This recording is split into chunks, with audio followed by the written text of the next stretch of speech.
Hello, hello, good morning. It's Monica from Life is Art, and this is the Friday 10 a.m. live at the Scotland Adventure Online Crop, and we are going to be making something that's monochromatic and a wee bit messy. And, for some reason I'm not seeing the video. Ah, there we go. It just took a minute for it to catch up. So we're going to do monochromatic and a wee bit messy, and I hope you're excited about that and are interested in finding out what that means. And so we're going to be using just one stamp set, one ink color, and one color of cardstock today. So we're going to be using some white Willow cardstock.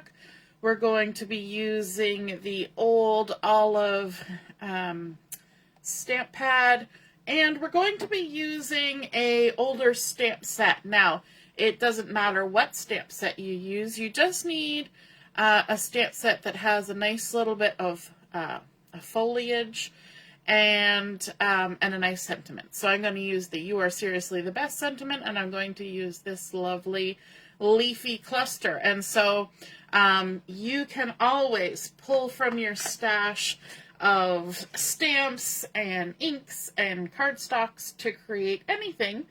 And it doesn't have to be brand new. It can be something you've had for a while.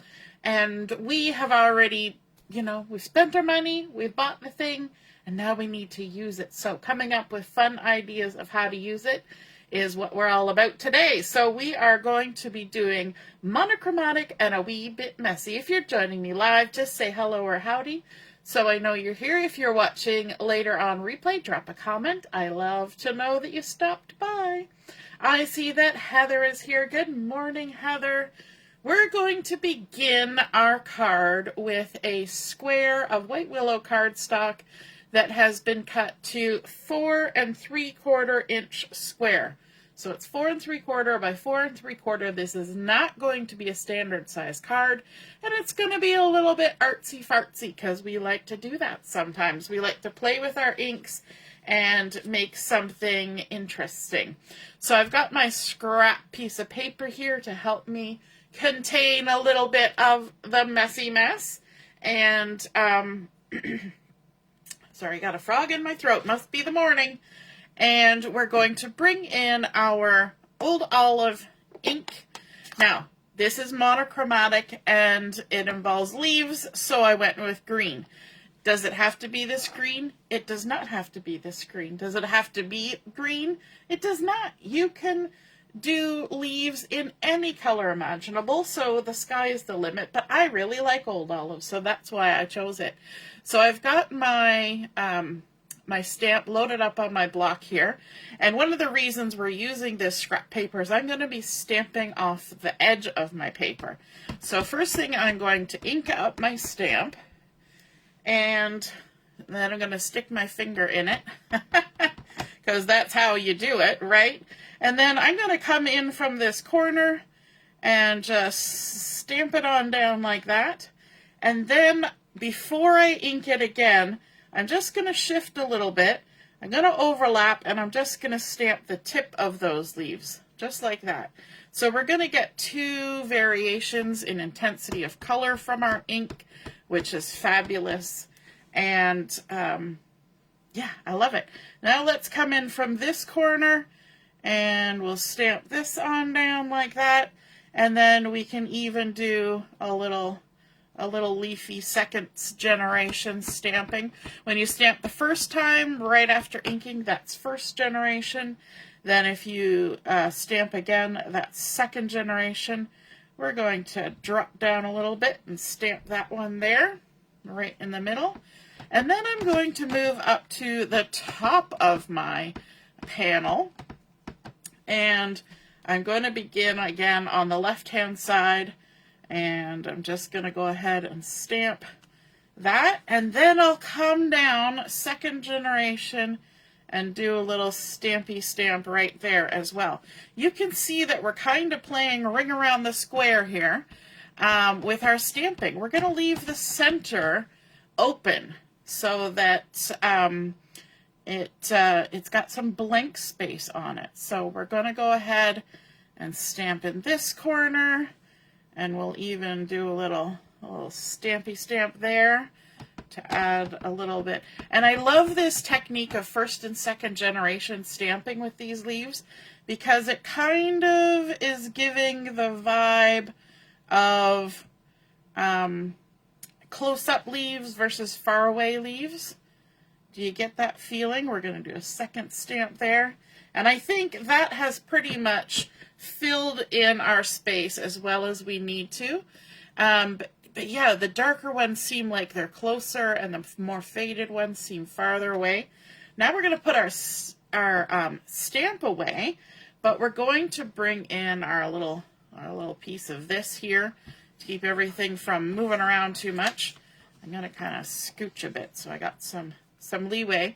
And we're going to bring in a blending brush to do the next step, because what we want to do is we want to ink up this brush, and we are going to start applying ink. We're going to use a circular motion, and we're going to go around our card, not all the way to the center.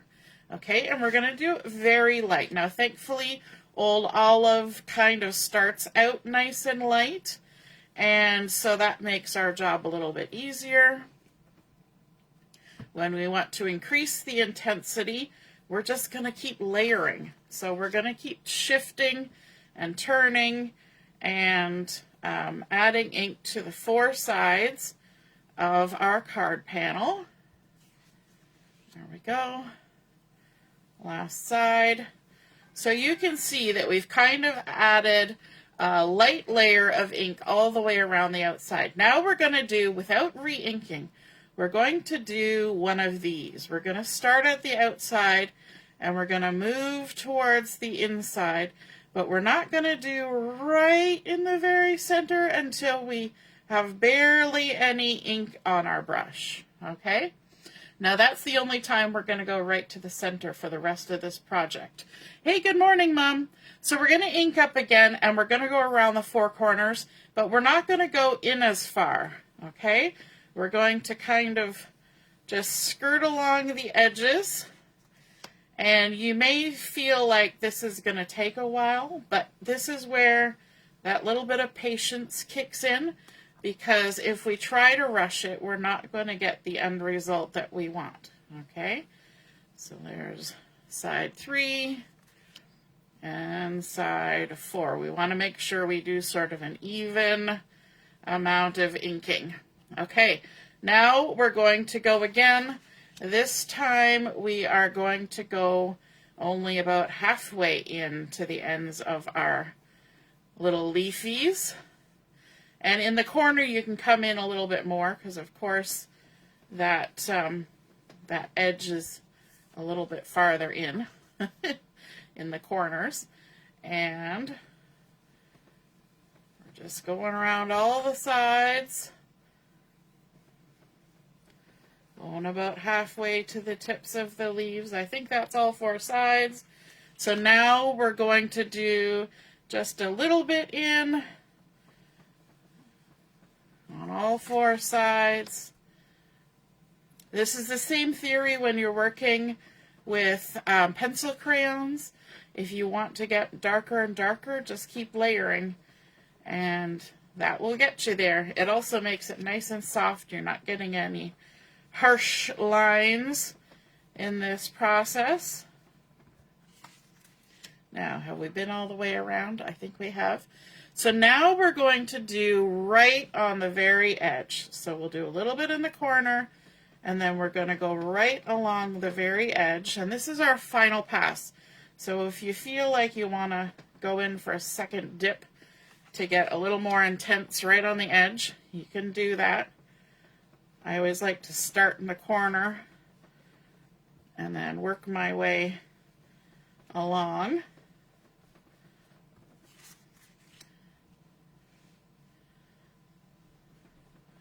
So the corners get lots of good color on them. All the way around. I think this is our last side. Just right on the very edge, like so. And then we're going to do one final one of these.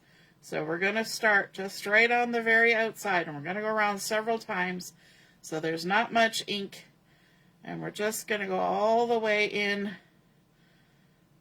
like so. You can even go back out and back in and create a really nice glow. I like to have that glow in the center there.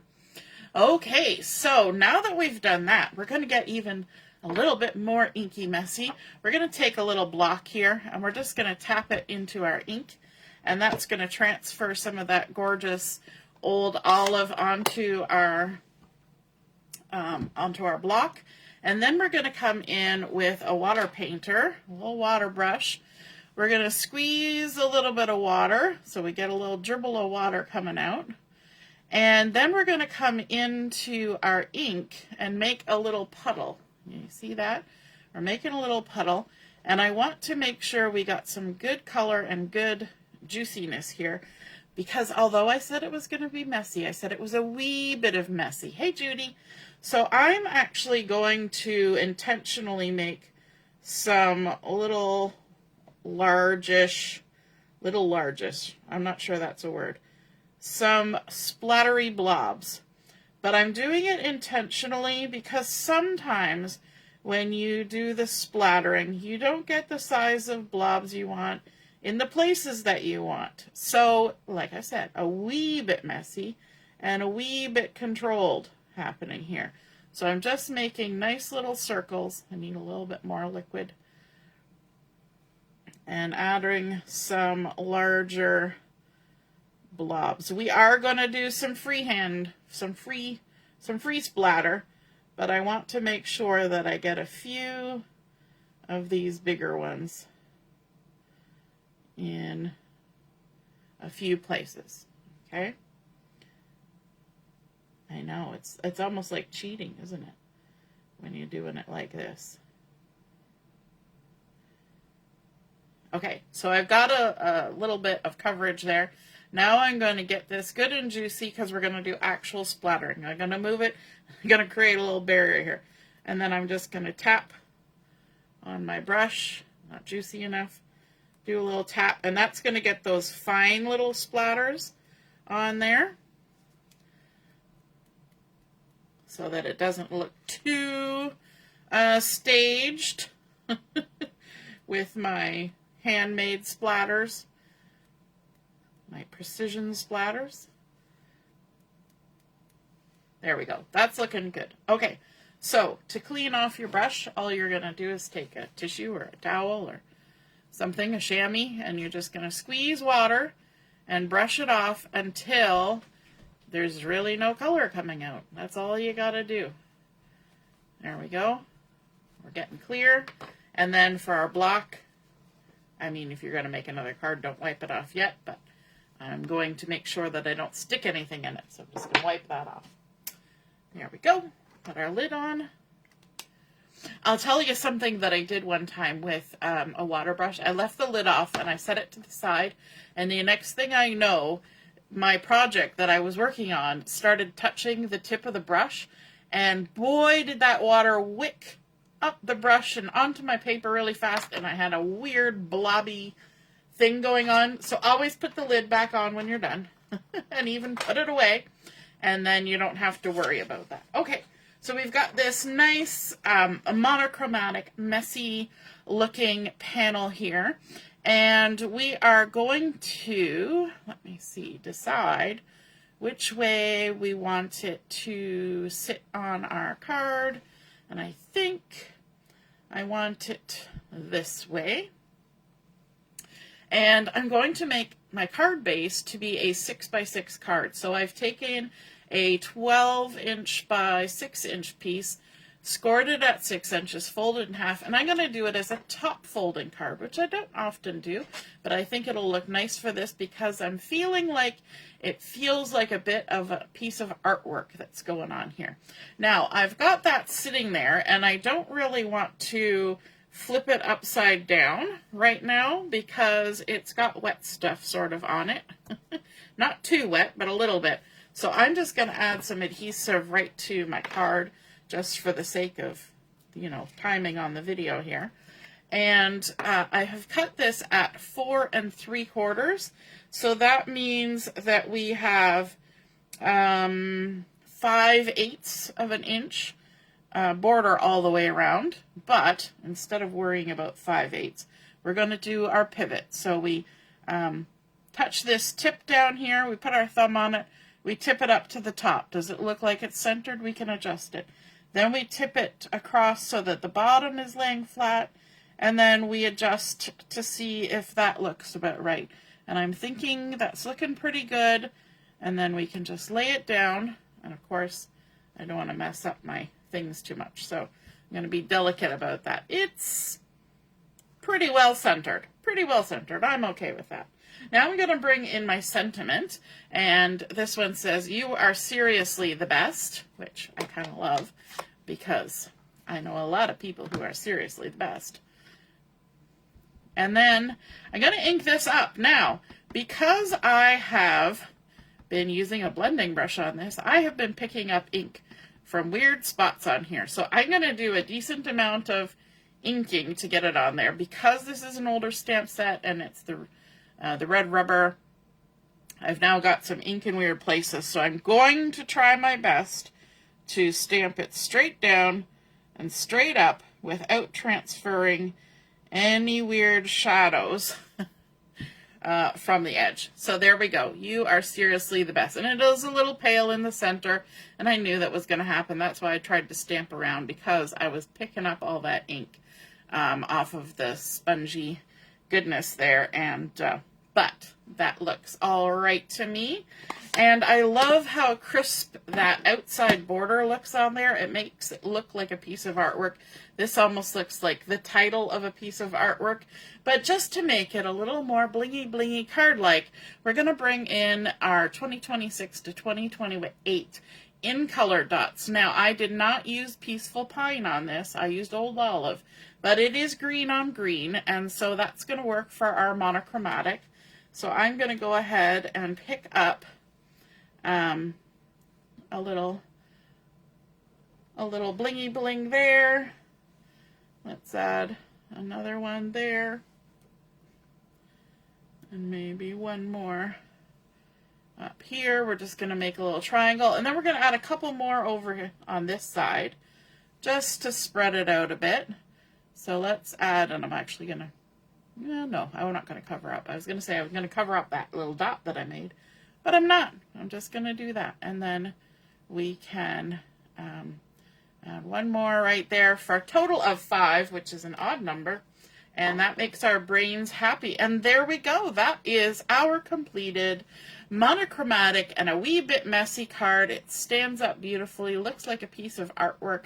So a nice little display piece for somebody to receive. Plus it says you're seriously the best. And there is oodles of space on the inside to add a nice newsy letter or a wonderful message. You could stamp on the inside as well, but I'm going to leave it as is because I think that's just beautiful and perfect. And it kind of has that springtime feel, you know, when the trees are freshly got their leaves out and it's all just beautiful and new and glowy. And so there we go. I hope you enjoyed seeing that come together, our monochromatic and a wee bit messy. We did our first and second generation stamping, then we did our inking and our splattering, some of it a little more positioned than freehand, and then a little bit of bling, a stamp sentiment, easy peasy, ready to go.